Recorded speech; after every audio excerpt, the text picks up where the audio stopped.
Hi, and welcome everybody. You're here with me, Jen the Taxidermy Witch, and the true queen, Effie. And we're here to talk about something beautiful. Lily and I yesterday, we were out foraging. You guys got to join us. We were down in the creek. It was super fun. And, you know, I feel bad sometimes. When I take Lily out, it's like, we've got a backpack, we're foraging. When we went down to the creek yesterday, I didn't want to have a backpack. I didn't want to be foraging. I didn't want to make it a chore, for lack of better phrase, because I feel like it can be a chore to a child sometimes to go out harvesting for herbs. So instead, we just went down and we played in the creek, and it was a lot of fun. On the way back, I decided, okay, well, I will grab some wildflowers because I ran across these sweet peas, and they're just lovely. They're just absolutely lovely. Pay attention here where they have these little tiny tendrils of curls, and they bind to things like an ivy does. And I hope we could get some close-ups on these little guys. See there? That's some good corkscrew curly cues you're seeing there. Now, these, it gets kind of woven in with the blackberries. It gets kind of attached to other things, and even just the greenage, the green foliage of the plant without the flowers is beautiful and delicate. Very pretty. So these are either kind of a light purple, these little dried ones that are here, and then when they're fresh they're looking like a bright pink. I don't think that those are two different colors. I think that that's how they dry right on the vine, is just kind of a darker purple. So, let's read about sweet pea. We're here live, we're on YouTube. Right now I have a Patreon video uploading that I made this morning on, we're continuing the reading on the Ogham. That's the pronunciation, not Ogham, like I thought. It's Ogham. So we've been reading the introduction to that and hopefully understanding more of that. So if you're interested in joining up on those Patreon videos, the description's below. If you need an Etsy order, the description's below. I have one person here, so I was hoping we'd have a couple more people, but it's a Sunday morning in summer, so I don't expect too many people to be joining. But I thought it would be fun to guess some of these things. So let's just get to talking, I guess.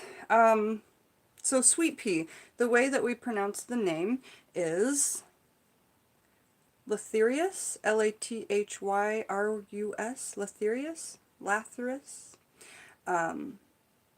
odoratus, Lathyrus odoratus. So let's hold that up and say it.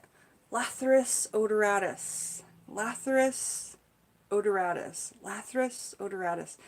Next to that it says D+, and then it says X. I don't really know what those little things mean, but there's a section of the book that will decode that. Now, for the one person that's here, would you like to guess the gender, planet, and element? And I'll just give this this little gap of time here for people to kind of intuitively guess while they're watching this video back later on. Why do we intuitively guess before we do the reading? Well, when we guess, it helps build our confidence upon our intuition. So, you know, when we get the wrong answers, that might taper it down a little bit, but the more we start guessing, the better we get at it, the more we start trusting our intuition when we are out in nature without our book and we do have to guess or hold these herbs in our hand and make an intuitive decision on what we'll use them for. So, now that you've had time to kind of think and guess, and if you still need more time, pause the video. The gender is feminine, and sure, looking at this, it absolutely looks like a feminine flower. The color is pink, you know, bright green, bright colors. But another thing, you know, before you start getting into the powers of this plant or flower or herb or what have you, really look at it. What powers do you think it's going to have based on how it looks? And one thing that I really want you to think about is these creeping and crawling tendrils and vines, and how you would use them in your magics, these creeping and crawling vines, because you could separate those and just use those separately for that. Yeah, So when we get there, I want you to be thinking about that. Now, so it is feminine. The element is water. Okay. The powers are friendship, chastity, courage, and strength. Okay, so let's look at it and talk about friendship, chastity, courage, and strength.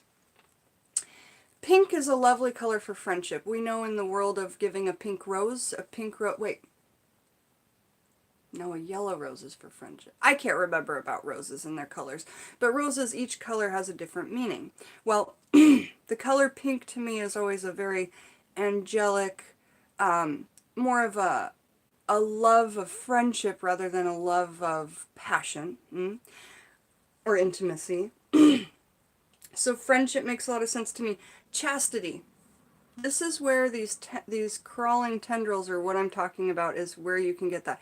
Now, that might not make sense for chastity because normally we see like on the outside of the pineapple it's got the spikes, and that's a really heavy chastity fruit or herb. But chastity for these, it's reminding me of just this binding, vining, creeping, and crawling, because there's no sharpness to this plant. There's nothing on it that would poke or hurt you at all. There's just some very interesting, looks about it. So,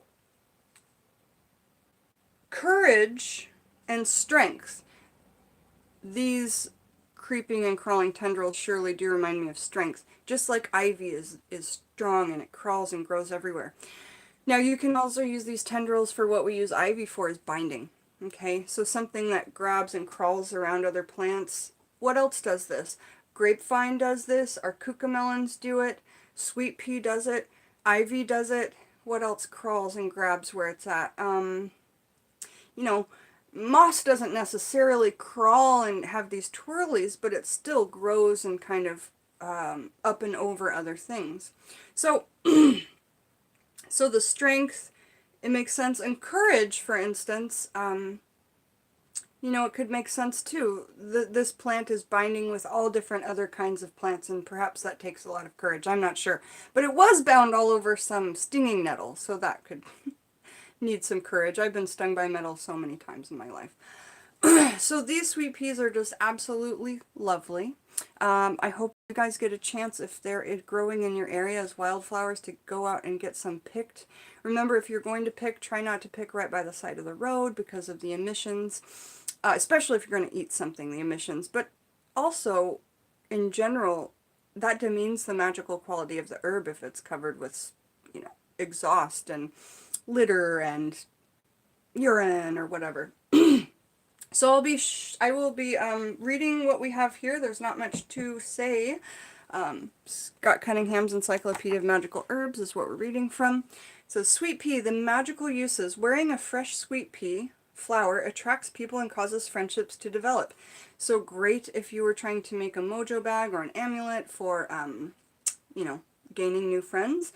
When carried or held in the hand, sweet pea causes all to tell the truth. Okay, so if you need the truth out of someone, have them hold an amulet or a little bit of sweet pea. Sweet pea also preserves your chastity if placed in the bedroom and gives courage and strength when worn. So there we go. That's what we had on sweet pea.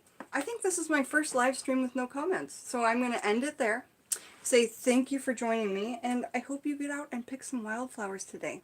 Have a beautiful one, you guys. Effie says hello, and Effie says goodbye. Ta.